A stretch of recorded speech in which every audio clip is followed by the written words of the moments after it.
Welcome back, guys, and today on the news we're talking about toxic relationships and why the fuck we get in them. Get caught up, we could have been and we tried. I'm back, it's Xavier, and I have a special guest star with me today, Bendy. Hello. Alright, Bendy, so today we're talking about toxic relationships and why we get in them. Yes. Now, I know recently you got out of one, so I would like you to tell me how it was like and what did you go through. Well, let me just backtrack. I started to date this person for the first time November 1st of 2017. We dated for a year and 8 months. And during this span, you know, a lot happened. During the first year of us dating, well, you know, like, I don't know, it was my first relationship. It was this particular person's first relationship, and really, we didn't know what we were doing, but this person got kicked out of their house and had to live with me for 6 months, and it was mentally abusive for sure. Not that like this person would put me down or anything, but you know, I felt obligated to like basically like sleep, eat, and breathe for this person. I felt obligated to spend like every second of my life with this person. I really couldn't go anywhere. I couldn't, you know, hang out with my friends, and you know, my relationship with my mom got really bad because it wasn't good. You know, I wasn't telling my mom the way I felt, and later on to that, so we broke up last year, June 15th, a year ago today, for the first time. But before that, my depression got so bad with all this, like, you know, like toxicity, that I legit had to go to like a mental hospital. So if you don't want to go to a mental hospital, don't get in a toxic relationship. Period. My way. My way or the highway. My way. My way or the highway. My way. And then we got back together 3 months after that.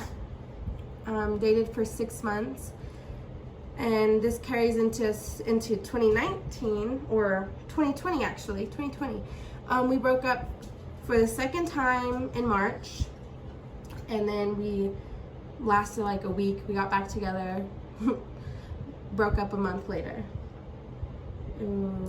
There was a lot of negativity. I did some really bad things.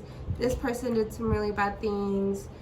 And if you're ever in a toxic situation, you know, and you start to not recognize yourself, you start to not know who you are, well, just know that you're amazing and that you can do anything you put your mind to, and nobody has control over you.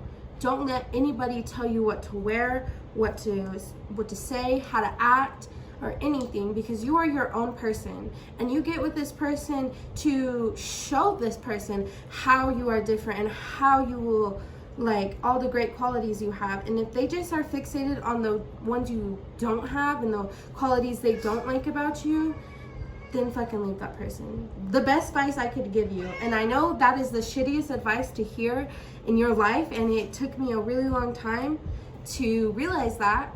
When my friends were telling me this, when my mom was telling me this, my brother, fucking everybody, you know, I was just like so hypnotized, and it felt like a drug. It felt like I was on meth.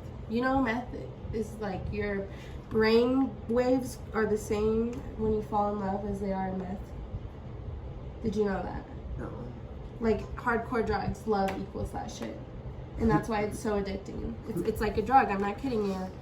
So, what are you going to use that for your next relationship? And if you get another like toxic relationship? Well, if I get... Oh my gosh. Boy kitty. If I get another toxic relationship, I'll definitely know the signs. But you know what? I did see this one TikTok, and it says, when you see all these red flags, but your favorite color is red. No, I'm kidding. I will just know my worth. That is the biggest thing. I forgot my worth and who I was as a person, and I just let this particular person like take a toll on my mind, heart, soul, fucking everything. And I forgot who I was and why I even was. me as a single person, hopefully gonna stay single forever. Just kidding. All the people out there that want to hit me up, hit me up. I think, I don't know what I think actually. I think toxic relationships are like a serious thing, and I don't think I'll ever get in one since I'm that bitch and will always be that bitch. My way, my way.